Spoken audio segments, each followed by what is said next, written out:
नमस्कार मित्रों, क्या आप कभी अपने आप को जीवन के उतार चढ़ाव में फंसा हुआ महसूस करते हैं? कभी लगता है कि मेहनत करने के बाद भी मनचाहा फल नहीं मिल रहा? तो जरा रुकिए, क्योंकि आज हम भगवान श्री कृष्ण के ज्ञान से भरे वचन पर चर्चा करेंगे, जो हमें कर्मयोग का सार समझाते हैं। उनके शब्द मानो हमें जीवन के युद्ध क्षेत्र में कुशल कर्मयोगी बनने का मंत्र देते हैं। कर्म का चक्रव्यूह जीवन का सनातन सत्य है। हम जो बीज बोते हैं वही फल हमें मिलते हैं, लेकिन कई बार यह चक्रव्यूह भ्रमित करने वाला होता है। हम कड़ी मेहनत करते हैं, फिर भी परिणाम निराशाजन होते हैं। निराशा की आंधी हमें घेर लेती है और हम कर्म करना ही छोड़ देना चाहते हैं। ऐसे ही समय में भगवान श्री कृष्ण का कथन हमारा मार्गदर्शन करता है। युद्ध भूमि का रूपक वे कहते हैं, अपने आप को युद्ध के मैदान में स्थित कर्मयोगी समझो। यह रूपक बेहद सटीक है। युद्ध भूमि पर एक सैनिक का पूरा ध्यान विजय प्राप्त करने पर नहीं, बल्कि अपने कर्तव्य को निभाने पर होता है। वह जानता है कि जीत हार तो युद्ध का हिस्सा है, परंतु उसका लक्ष्य कौशल पूर्वक युद्ध करना और शत्रु का सामना करना है। ठीक इसी प्रकार जीवन भी एक युद्ध क्षेत्र है। हमें परिस्थितियों से हार मानने के बजाय अपने कर्म पर ध्यान देना चाहिए। कर्मयोगी का धर्म, तो फिर एक कर्मयोगी का धर्म क्या है? एक कर्मयोगी वह है जो कर्म करता है, परंतु उसके फल की आशा नहीं रखता।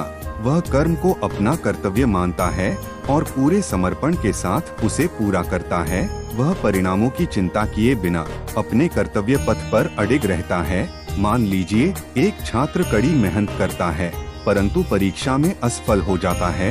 एक सामान्य व्यक्ति निराश हो सकता है, लेकिन एक कर्मयोगी विचलित नहीं होगा।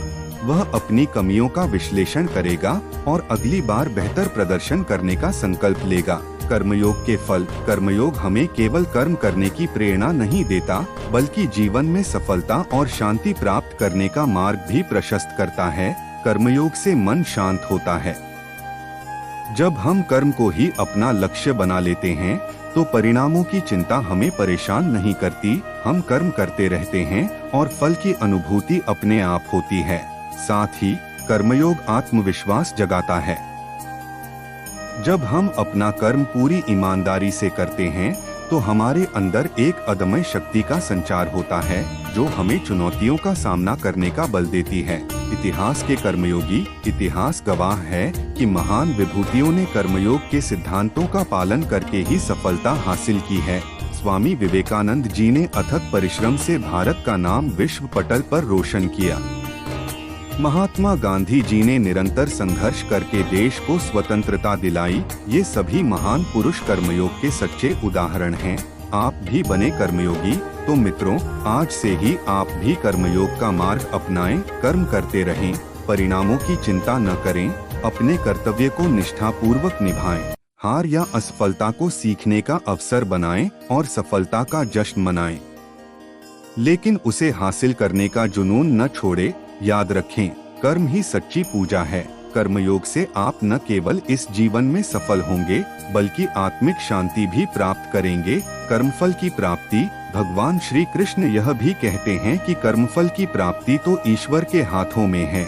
मनुष्य का कर्तव्य तो कर्म करना है। कर्मयोगी यह मानता है कि हर कर्म का एक फल होता है, जो विलंब से या शीघ्र प्राप्त होता है।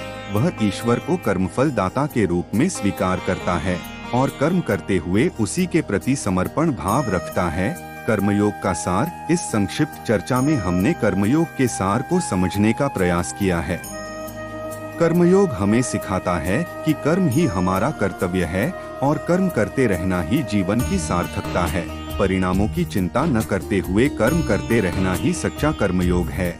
यही वह मार्ग है जो हमें सफलता और शांति की ओर ले जाता है।